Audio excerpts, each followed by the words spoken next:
brazen bull. It was around 600 BC in Sicily, and this man, Phalaris, was thinking of a new way to torture people. He was said to be a cruel tyrant. Some even say he was cannibal and used to eat small suckling kids. He was fond of torturing people and used to take pleasure from their screams. He ran out of torture ideas and asked a sculptor named Parallaeus to create something that would amaze him. Parallaeus then started working on that job and created a bronze bull. After a few days, he presented the bull to the king. The bull was constructed in such a way that the bull was hollow inside and there was a small door in its belly. The accused would be shoved inside that hollow belly through that small door. Then the door would be closed, and the fire was lit under the bull. The heat would start roasting the body and the victim would scream loudly. A contraption was made in the bull's neck that would turn human scream into the bellowing sound of a bull. The smoke would come out of its nose. The sound and smoke would make it look like an angry bull ready for a fight. The king was happy to hear it. And to test its efficacy, he threw Parallaeus himself inside the bull and roasted him. The bull passed the test. The king was insanely overjoyed and started torturing all condemned with the bull. But as we know, what goes around comes around. A few years later, some leader named Telemachus overthrew him from throne and roasted Phalaris in the same brazen bull. Rat torture. This torture method was widely practiced in England from around 5th to 15th century, and few records show it being practiced in Rome and few other cultures too. But at later dates, the London Tower, renowned as a notorious prison and place of execution, was a frequent site for this execution. It was mostly used as a method of extracting confession from the criminals and accused ones. The rats would be kept hungry for a few days before performing this torture. The hunger made the rats aggressive, and the torture would be more brutal. There were two different ways of applying this torture. The first way is to keep the rat in a metal bowl. The bowl is then placed inverted in the belly of the accused. Then the fire was lit at the top of the bowl and heat the chamber. The rat would start burning and try to escape from that place. With no place to go, it would start burrowing a hole in the stomach. Then it would enter the body, slowly ripping and destroying the organs. The unsettling pain would be extreme, and almost all of those would die in agony. Even the wife of King Henry VIII was given this torture. The second method is said to exist at the same time. It was done for treason and crimes against royals. For this method, a pipe would be inserted in the rear end of the accused. A hungry and irritated rat was inserted in the opening of the pipe, and the pipe was sealed. The rat would enter the body from anus and gradually carve its path upwards. It would eat the criminal from inside and would get out from the mouth. There has not been sufficient proof of this method, but some writings suggest it was practiced secretly. A lot of secrets have been buried in this horrific place, I guess. The rack. This gruesome torture method was used in medieval period from the 5th century, but was widespread in Europe during the Inquisition period, from the 12th to the 15th century. It's simply a stretching technique, but the stretch goes beyond the imagination. This was used to extract confession or to gain the information from the enemy members. It consisted of a wooden plank or a few rolling woods where the victim was confined. The hands and legs of the victim would be tied by ropes or chains, and the victim was asked numerous questions. For every silence or false answer, the wheel would be rotated. Every rotation of the wheel would slowly stretch the body, putting pressure on wrists, shoulders, waists, and ankles. The body was stretched to such lengths that the muscles would tear, joints would dislocate, and the victim would suffer the excruciating pain. Few would die in the process, but believe me, those were the lucky ones. If someone would survive the torture, they would be set free. By free, I mean thrown to the woods or a deserted place. Without any working joints and torn muscles, the person would go into paralysis. Some would try to move with intense pain, while others would wait for their deaths with hunger and thirst. In any way, no one would survive more than a few days. If you ask me, that's literally a lengthy way to die. Lingqi. This form of torture is believed to have started from China. Lingqi, or Qiandao Wangua. In English translation, death by 1,000 cuts is a method where a criminal accused of treason or rebellion is cut hundreds of times by a small knife or a blade.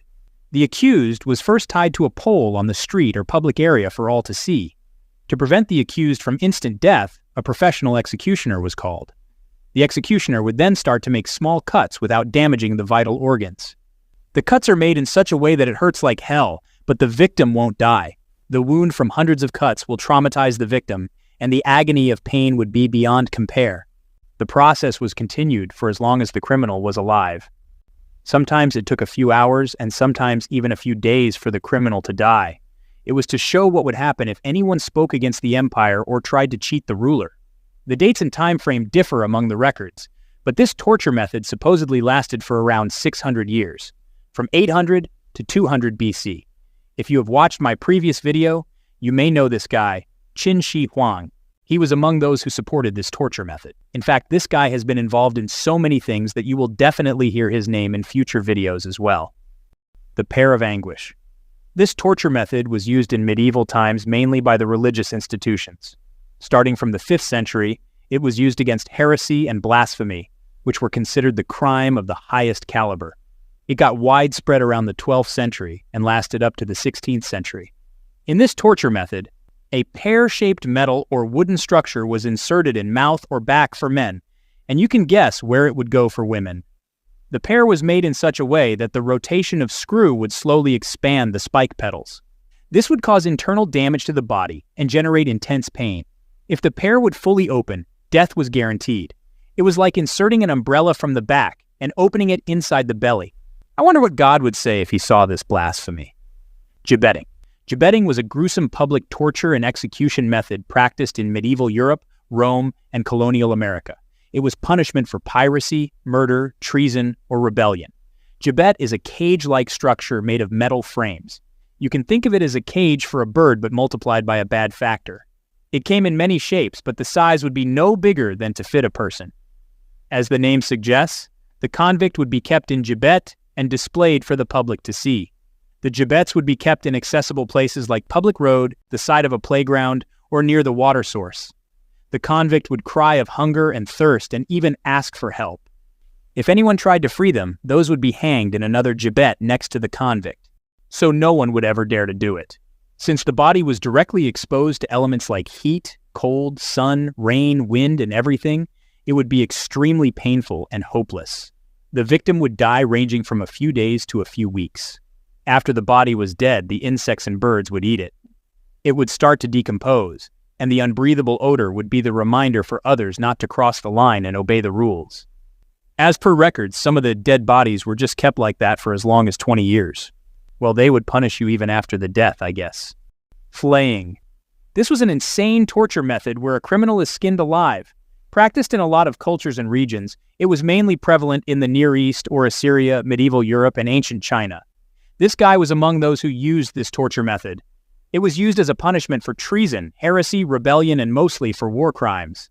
In this method, the convicted criminal would be tied to a pole or a table. A professional executioner was called so that the victim wouldn't die. The executioner would make a small incision in the neck area with a sharp blade or knife. Then he would start peeling the skin without any delay. It was done so professionally that most of the time, the skin would be in one piece after peeling it from the victim. Keeping bleeding to a minimum and not destroying the vitals, the victim would be kept alive throughout the whole process. The unbearable pain and loud cry of the victim would make even the witness tremble in fear. The victim would later die of psychological agony and wounds rather than the skinning process. This method traces back to almost the 8th century BC and was practiced up to around 200 BC. But few records show that it was recently used in the World War as an action of revenge. Bamboo torture. This torture method is said to have been practiced in China. Not much documentation is found regarding this method, but few records show that it was a slow penetration method of torture. For this, a specific bamboo species, called moso bamboo, was used as the tool of punishment. This bamboo grows more than 3 feet per day. That's more than 1.5 inches per hour. You can literally see it growing. The criminal would be tied around 3 feet high in 2 poles, either horizontally or vertically. Then the bamboo saplings would be planted below the body of the prisoner. In front of his eyes, the bamboo would start growing, and within 24 hours, it would reach the victim's body.